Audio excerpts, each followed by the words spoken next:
Welcome back to a brand new episode of Charm City Beat. The Ravens coming off a 28-3 victory in Cleveland, sitting at top of the AFC North. Let's talk about it. Big win. Feels much better talking after last week, huh? Huge win. And I mean, as soon as I heard Watson wasn't playing in the football game, I got a lot less anxious. And it's a huge win. I mean, it makes them 2-0 in the division. You cannot that's so big. It's so big for the Ravens this time of year. As beat up as they are, that they can be winning these division games. Love it. No, real facts. Yeah. Not only that, 2-0 on the road in the division. Yeah. We've already won at their house. So that's usually the harder of the two games. Mm-hmm. Though historically the Browns tend to come into Baltimore and do weird things, but I'm not gonna get too ahead of ourselves. We're gonna enjoy this win. Yeah, the Ravens took on a rookie quarterback. Didn't even know he was gonna be the starter until the actual game. Wish he probably would have known because he got absolutely abused out there. Holy shit. Um, yeah, just half the time he was running for his life. And that's probably credited to an offensive line that's used to running most of the time. You know, run blocking, not so much pass blocking. Those are, as an NFL lineman, you should be able to do both. But when your team primarily does one, it's a little hard to transition over. I was a little shocked how little the Browns ran early on. I thought they were putting him and throwing they're asking him to throw in situations where maybe they shouldn't have been doing that, and I think it just like, allowed the Ravens to pin their ears back. And he had three interceptions. He could have had like six or seven. I felt like Roquan had his hands on at least two of them. Too. Ton of tipped balls. Got sacked, I think, three times. Could have been way more than that even. I mean, he got tossed around like a rag doll, and I thought he was going to die by the end of it. Patrick Queen had a huge hit on him. It's a big hit. And just not a good game for that poor man. Yeah, welcome to the NFL, kid. Jesus. Yeah, I honestly was concerned after that first play. I'm like, oh crap, here we go again. That's what the Colts did to us, and the Browns are going to do that because we got Moon who doesn't know how to contain the outside because everyone's missing. Everyone's realizing now how as much as you don't like Odafe always like he don't get sacks. Who doesn't like Yeah, Odafe? Who doesn't like him? just this year he's finally getting a love, but he's still like, whereas he sets the edge better than people think he does. Yeah. So after that first one, like, oh, here we go again, and then they just forgot what they're doing. By the way, Deshaun just chose himself to sit out. Interesting. His coach came out and said, "Hey, he was medically cleared. He chose to sit out." Oh, Whoa, really? oh, you're throwing your $260 million guaranteed quarterback under the bus now. Wow. That's typical Brown behavior. Let's be honest here. This is some Brown shit. Like what the Brownsville Brown. oh man. Let's talk about three. What we had? Three interceptions. Stevens had his first one. Hamilton had his first one. Gino got one. Gino Stone, man. I can't say enough about that kid for real. Like Yeah. stepping up, like Jesus, man. Marcus Williams go down. Bam. He, We're he, good. he And did he learned to cut inside. He didn't run out of bounds right away that time. He was like, oh, wait a minute. Yeah. I don't know. I've been really impressed by our safety work despite the injury, for real. I love Gina's doing too, because it does, I think, when Marcus Williams comes back, maybe as early as this week against Pittsburgh, that Hamilton can go down and play in the nickel in that or on the line of scrimmage, and Marlon Humphrey comes back maybe this week. I think the play of Stevens and then the play of some of the other corners allows you to put Marlon Humphrey in the slot, and I think it just allows Ben McDonald to have a not Ben McDonald, Mike McDonald to have a lot of opportunities to move guys around on that defense. And if Away comes back this week, that's another piece of the puzzle that he can just play with. And it's a luxury that we haven't really had the last couple of years. And it's that's a 3-1, and they're bringing all these guys back. It's absolutely frightening. Let's not forget Bowser is on the Mm, horizon. he Shit. may He also be can back. start practicing Yeah. soon.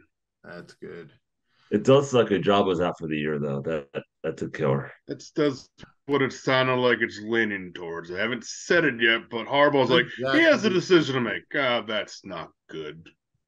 Hmm. Yeah. What exactly was the injury? They said knee ankle. They just said pick one. We'll figure it out later. Just take your pick. Oh We don't man. want to tell you. We don't know yet. It's knee ankle. Yeah. Jesus. Yeah, it's always tough to lose, guys. Kyle Van Noy showed up. Hmm. Stoked. I mean, he looked good. He looked good out there. Si- I don't. signed on a Tuesday. Played 50-something snaps on a Sunday. That's absolutely insane to think about. It's like you were just chilling That, playing that Madden that's last it's week, and quite now you're common in playing Baltimore, real life. surprisingly. JPP did it last year. Signed on a Wednesday. I'm playing this week most of the game. It shows how well they're staying in shape off season. That I and think it's also, hilarious how we got Clowney and Van Noyen. How we both were, which one do y'all want? Who are you going to pick? Yeah, we take both now. it's also attributed to the Ravens defense and I think how it's run. It's not the most complex defense, but it's efficient and it's easy to learn as long as you're in shape. I was watching a press conference and they were talking about that. And I thought that was interesting because again, we are known to bring defenders just straight up off the couch and they show up ready to go Sunday like nothing ever changed. That's incredible. Moving on to the offense. We're seeing what this offense can really do, and it looks great. Yeah, even without OBJ, even without Bateman, with a hobbled running offensive backfield, this team took it to the number one ranked defense in the NFL coming into this game, at least I guess with points allowed and everything. And they took it. I mean, 4 touchdowns. They ran the ball, I think, over 130 yards on the ground. They could have had a more. I think, they were playing conservative on purpose early on because they knew that they were playing a rookie quarterback and there's no reason to press the football down the field. But I think once they got out to open water, so to speak, it was a lot of fun to watch. And there's a lot of plays that were even left out there. I think the play on the sideline before Andrews had a touchdown that was dropped that could have been a first down. And those kind of things happened. And I'm excited to see this offense mature, hopefully against Pittsburgh, take the next step and get Flowers more involved. I feel like they're focusing on one person a game. And Mm-hmm. once you get more guys together, it's going to be exciting. Actually, I was going to say he actually was relatively balanced between Flowers and Andrews this week. I like that. It kind of let the Andrews got his finally. He got going. His 2 touchdowns shows that Andrews is back to throw it up. He'll go get it. And what's the thing I like just throws to the running backs. Yeah, Not even just because he threw to Ricard on one play, which that I knew you were going to made talk me about excited. that. I knew you were going to talk But Melvin, about why wouldn't I? But Melvin Gordon, Jersey. imagine in a week or so that play is either going to Justice Hill or Mitchell, Yeah. and that probably is a touchdown. He's using his running backs. He's checking down. Gus even had catches. Yeah. I'll tell you It's what, this something that sorry. Lamar wasn't doing before, and I think that's one of the big evolutions with the offense. Yeah. Monken's like, hey, you have those guys. Greg's like, no, don't throw it to him. I can't do it. Don't do it. Now I'll tell you what I like about this offense. It's how it keeps you on your toes. Now again, we know Lamar Jackson is who he is, and defensive coordinators lose a lot of sleep over the week playing him. And I liked a lot of what they were doing and how they created run plays for him, design run plays for him, where they're having guys move in motion across the field. Like Zay Flowers did it multiple times. He would go in motion to the right, and then boom, there's a run to the left, and it's wide open because it's like you have no real way of predicting what's going to happen. And it looked a lot different than last week. This team looked a lot different, but if this is who they are, I think this. We're not going to talk too much about this. We're talking about that later this week, but they may have some problems. What I'm most We did excited this. about, yeah, I'm sorry. I think we did this with a backup left tackle, and then we had to go to our backup right tackle. And at points, Flay just looked like a turnstile. Like, yeah, go on by. Now, could that be because he was coming on the bench? Maybe. Hopefully, we have Stanley back, and then we could possibly put Ricard over on right side if we have to. But Makari held up pretty well. There was one play I saw today that Gus saved the hell out of Lamar on one play. Garrett completely blew past his tackle. But no, but yeah, we had motions getting Garrett off his snap. He's one of the fastest off the snap. And yeah, run one towards him. So he's running by, but yeah. What I'm most excited about, I think, and this compared to last year even, it's just how prolific they've been in the red zone. Leading the entire NFL with 80% of their red zone trips resulting in touchdowns. Like I think they scored 12 touchdowns, 2 field goals on the year, 14 trips in. That's remarkable. That's why it all happened since they had that pick that opened up the year against Houston. It's just I think being able to capitalize in the red zone was a thing that Roman really didn't do well. It's At all. very, very No. frustrating to watch how many times they go down there and have to lean on Justin Tucker. I love Justin Tucker. I'd rather have touchdowns, and it puts teams away, especially late in games, which is another issue last year. Facts. Yeah. Going a little. Sunday was a great day for our division. Honestly, it was a great day to be a Ravens fan. It's always a great day when both the Steelers and the Bengals lose, and the Browns, which by us, it was great. Bengals lost 27-3 versus the Titans, and Derrick Henry. Jesus Christ, dude. Jordan, congrats, man. How the hell? Like the man had a passing touchdown. Like what? There's a literal cheat code. Like what's going on? Even through the Browns held him to like 20 yards rushing the week before. That's So what I'm like saying.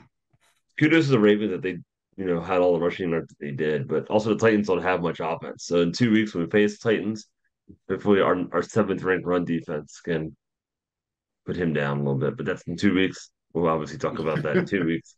And in England too, by the way. That's in England. That's crazy. Oh shit. Yeah. During that game with the Bengals, T. Higgins got injured. The Steelers lost 30-6 to the Texans. What? Okay. Okay. Bad loss. CJ Stroud, Jaguars. what?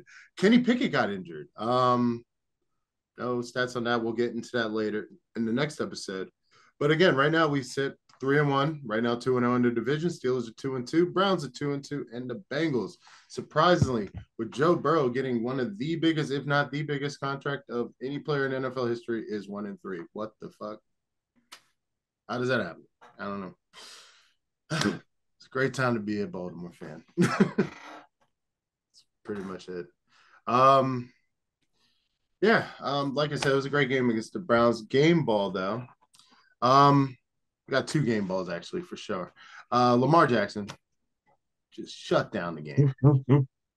15 for 19, 186 yards, and 2 touchdowns, plus 9 rushes for 27 yards and 2 touchdowns. Like, wow. Good for you, man. 8 is back. John Harbaugh, 150 wins. All with the Ravens, by the way. Wow. We've only had 2 coaches ever. Brian Billick and John Harbaugh. 150 wins. Yeah, and he had a Super Bowl win. He had all his playoff victories with Joe Flacco, turnaround, playoff appearances, one playoff win with Lamar, hopefully more, but he's just had sustained success with different players, 2 different eras. You don't see that too often, the sustained success. I mean, Mike Tomlin isn't losing, but he's not winning with this current No. group of guys he has. And Belichick clearly can't handle not having Tom Brady. I think it just shows you what he brings to the table. The Ravens are always ready to play. Sometimes they don't win these games, but they're always in these games, and we're blessed as a fan base, Yeah. I would say. I can't imagine anybody else being the head coach of the Ravens. I'll be perfectly honest with you. And he makes bonehead decision. Who doesn't? But could you imagine anybody opening up those press conferences? Anybody coaching those players? There's not one person I could think of, honestly. There's not one. No, we're truly a blessed fan base. But that does it for our show. Any last thoughts, Jordan? Um, I just want to give a shout out to Javanian Clowney, who has been a revelation this year with the Ravens, Mm-hmm. and I think he's playing more snaps than we'd like him to. But similar to his Van Noy from this week, it's just guys are hurt, guys are banged up, guys aren't producing, and he's got to step up. But I think he's having a blast. He Yeah. was motivated against the Browns, thank God, but he's getting pressure, and eventually he'll learn how to tackle guys. When that happens, he could be leading the league in sacks. So that's super exciting to see him rejuvenated in his 10th year in the NFL. Yeah. Ross. Yeah, he's more sticky gloves. Like I said, I don't know what his deal is this year. He gets there, but JPP has I a don't. better grip. Yeah. Yeah, and he's missing some things. Yeah. No. Good win. Good victory. Looking ahead to the Steelers. Also big weekend for the Orioles. It is playoffs are here actually. It's October. We are in the wild card right now. We will have coverage of the Orioles and the Ravens, two separate episodes coming later this week. Don't forget to like and subscribe, then go Ravens.